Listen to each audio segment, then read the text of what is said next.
For years, Mario and the Legend of Zelda have been in a constant battle to be the best Nintendo game, and for years, no one had won. But that'll end today, because I'm going to combine the best parts of each game into one singular great game, and show this LEGO build to an actual person that designed the LEGO set. This is the story of how I created the LEGO Legend of Peach, Link Odyssey. Now in order to do this, I am going to start by combining each of the 4 kingdoms and move up to stuff like this. This is already a huge challenge, so I decided to recruit the minds of Link and Mario themselves. Hello, Mario. I do not know much about these kingdoms, but these people do. So by using a character AI, I am going to generate perfect, accurate feedback into making this build as accurate as possible. And to start, they are going to combine Luncheon Kingdom with Goron City to make this. Goron. Mario, you are up first. Mario? What is this? Now these creatures can kind of fly, but I know they cannot shoot lightning. This was an incredibly weird situation because Mario knew about Link's game more than his own. So I decided to get help from Link. Tall, skin, muscular, durability and toughness of a Goron. Whoa, Link's really good. Okay, Link, I think I know what you're getting at. This is actually not that bad of an idea. This is when I realized that Link is an open world adventurer. His concept of success is by exploring and searching for new secrets and solving puzzles. This is perfect for LEGO, and Link was nailing it. For the volcano, we are going to use a new technique. We are making flex tubes around in a circle, and we're going to connect these flex tubes to clips that will hold it up. There are going to be connection points here, here, and over here. They're going to be backed up by Technic lift arms. It's kind of going to look like a tree.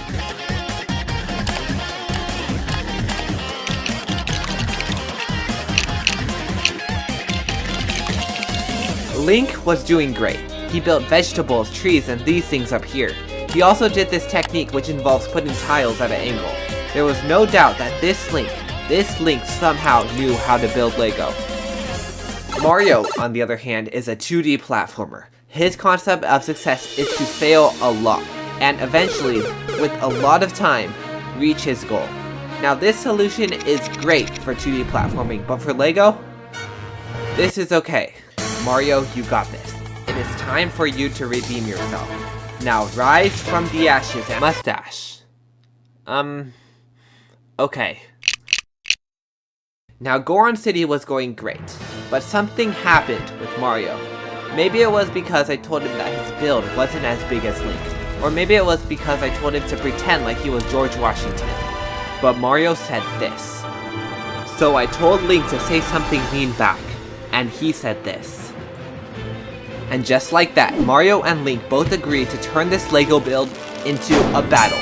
For years, people have been arguing who is the greater video game protagonist, and for years, no one could decide. Until now.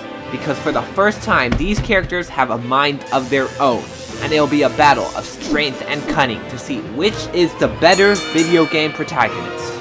Mario, go! Mario's first task is to combine Gerudo City with Desert Kingdom. This, out of the 6, is the easiest to do, but Mario being Mario decided to make it a lot harder with just one move. We are gonna use the mustache again. I don't know why you're doing this, but this is gonna work. At the time, I did not realize this, but Mario is a platformer. And just like being a platformer, it takes precise movements and strategic thinking to do well. So using the mustache was a calculated decision. We are going to place the mustache here, here, and here, and one over here. I am planning to link up the water from the bottom of this to like a pyramid kind of structure, and there are going to be waterfalls that fall down on these 2 sides.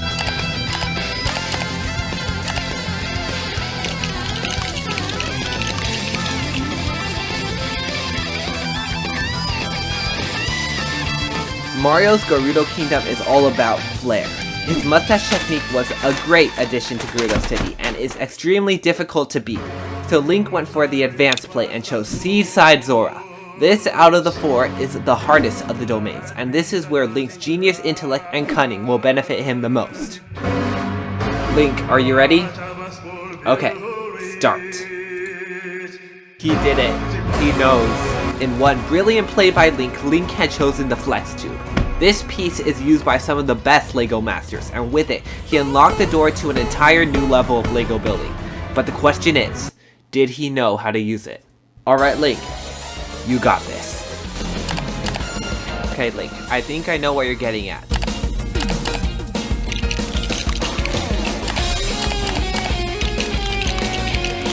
Unlike Mario, Link is all about going big. This is where Link's amazing skill in puzzles and exploration came in. He used pieces like whips, legs, elephant tails, and croissants, and also these weird things. Now Link was doing insanely well, and Mario was pretty sad because he was losing the battle. But then I realized what was wrong. This Mario, the one I was chatting to, the one I was talking to, was 2D Mario. His thinking is limited to a flat 2D plane. But what if I got the Mario?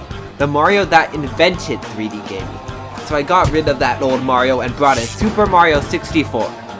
So I decided to give Super Mario Lost Return, a high city combined with an abandoned forest. Building this would take a strong structure and precise pieces to make this look good. And Link, his job was to build his arch enemy, Bowser. And round 2 began. Link, we are going to use the croissant piece again, for the nose. Trust me, it's going to work. Mario, you have a slight problem. There is only one beak. Okay, we're going to use another horn for the eye. I've seen this one time before, and I think it's going to turn out really, really good. This really does not work. Are you sure we don't have any other bird? If we use another horn for the eye, we might as well use another horn for the eyebrow. I mean, like, that does not look bad. Wait, why are there no birds? Mario, I don't know if I can do it. Oh my gosh, thank you, Mecha Brick.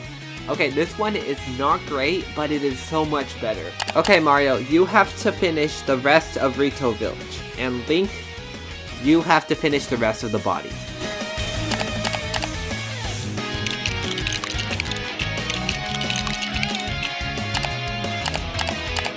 Okay, let's see them. Now this battle was pretty evenly matched. On Mario's side, his new build was all about the environment. He used tentacles, tiles, and these beaks that I couldn't find a better one of. This was a huge improvement from his last build, and he was pretty happy about it. Link, on the other hand, stuck pretty much to his old formula. His exploration route still works extremely well, and he was adding things like croissants and these 20 horns. For the first time, these two sides were pretty evenly matched, and they continued like that until Link did something crazy. We are gonna use the tire for the stomach. This is actually such a good idea. This, by far, is one of the best moves used by Link. Not only does it display his good use of pieces, but it also has 7 connection points, which is really good for the stability of the character. Mario, not to put you on any pressure, but you need something really good to counteract that. What are you gonna give me? More tiles. Okay, that's okay. Link had barely managed to pull the victory, and Mario, even with all his fancy upgrades, still had received defeat. But this was the new Mario, and this Mario does not accept defeat. There's a reason why Super was in his name. And in a surprising turn of events, Mario decided to risk it all for one final push. Mario, are you saying that you want to build the castle? Mario had volunteered to build the castle. This was an extremely risky play, because I, for one, do not know how to build castles, and this castle was pretty much the centerpiece of the build. But Mario, being the stubborn plumber, or knight in this case, decided to help me for one final push. Mario, this is gonna work.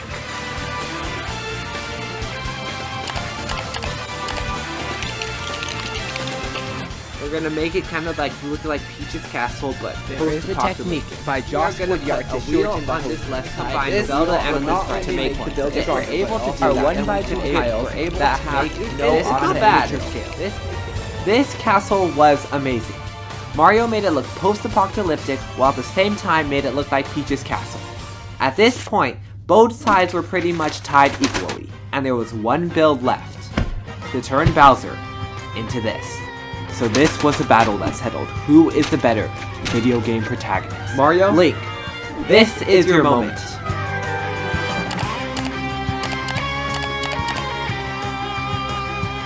Now, I do not know what I expected, but both sides had failed miserably. On one hand, Mario kept on insisting that we copy Link's mouth method, and on the other hand, Link was trying to add this huge ball onto this build. At this point, Link was mad, and Mario was mad, and I kind of forgot what this build had started as. A bond between the two best video games ever created. So maybe it was time to put aside their differences and finally work together.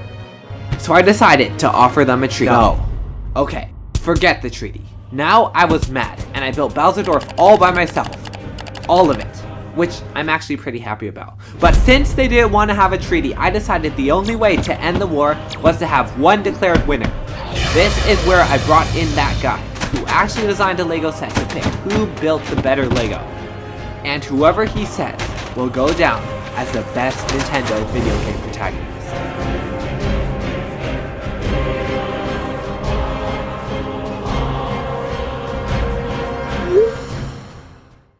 Hey man, I was a bit surprised by your request, but okay. I feel honored. Those are really nice builds. I really like the floating island and I think it was designed really well. But I feel like I have to choose the Pigman, simply because of its original part usage and creativity.